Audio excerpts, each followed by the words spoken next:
eu me preocupei muito mais com o negócio do que com as coisas de Deus. Não ia mais na igreja, era muito raro quando eu ia na igreja. E enfim, o negócio que eu montei faliu e eu havia então perdido tudo quanto eu tinha. Estou contando esse testemunho para você ver o como é triste a pessoa fazer alguma coisa sem que seja da direção de Deus. Quando eu percebi que eu havia perdido tudo, eu peguei todos os equipamentos que eu havia comprado, eram equipamentos automotivos, que eu trabalhava com alinhamento e balanceamento de pneus, de veículos, e o meu genro era quem trabalhava comigo. Começou a surgir dívidas para pagar, duplicadas, contas de luz, conta de telefone, aluguel começou a atrasar, e eu comecei a passar uma situação humilhante naquela cidade, porque tinha acabado tudo naquela cidade. Então eu resolvi tomar uma decisão, retornar para a minha cidade de origem no estado de São Paulo. Quando eu cheguei na minha cidade, fui pagar aluguel. E eu, desempregado,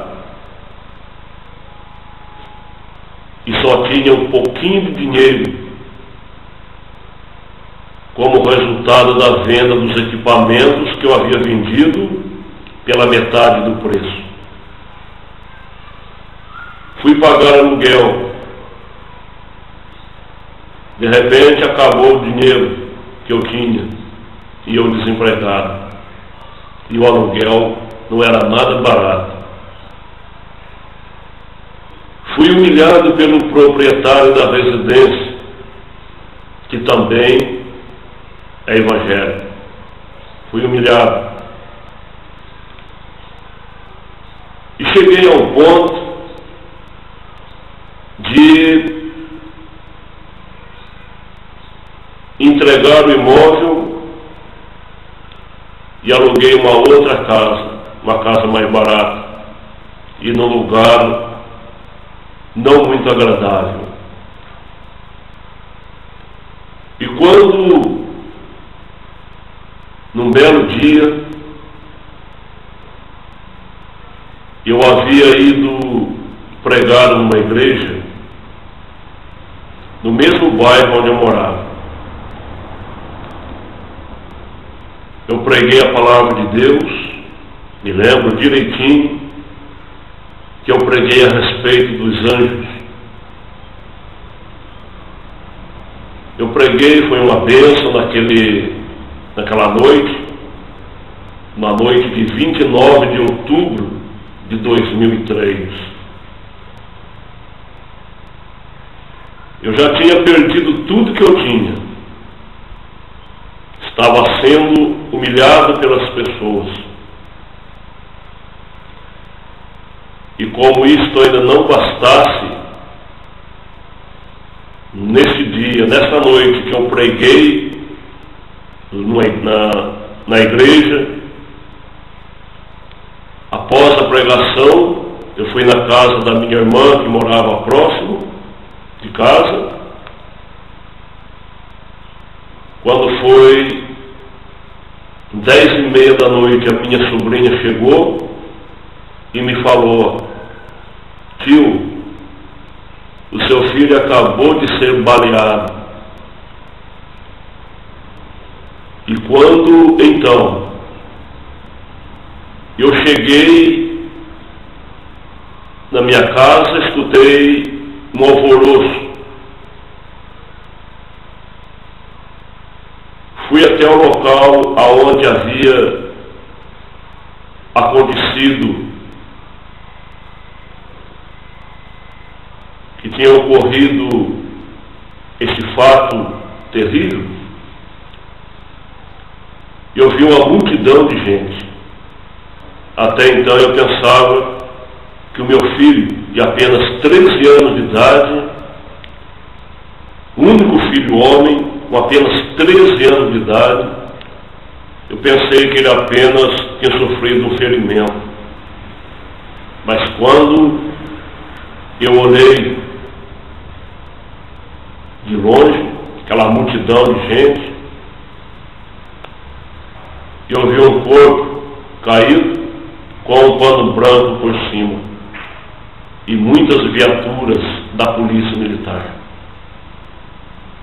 Quando eu olhei aquilo, já me veio no coração: eu perdi meu filho. Meu único filho, de apenas 13 anos de idade. Olha, eu vou falar.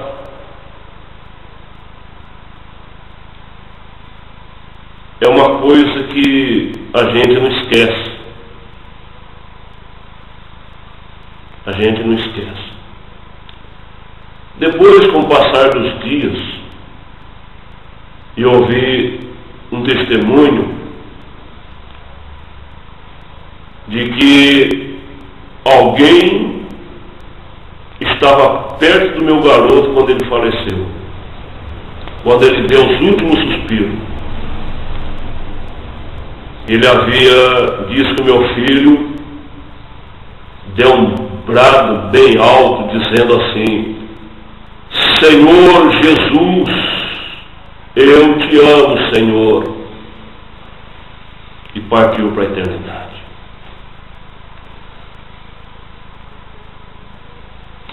Não foi fácil para mim, foi muito dolorido, foi muito triste, mas eu dou graças ao meu Deus, porque Deus cuidou de mim e cuida de mim até hoje. Se eu disser para você que eu não passo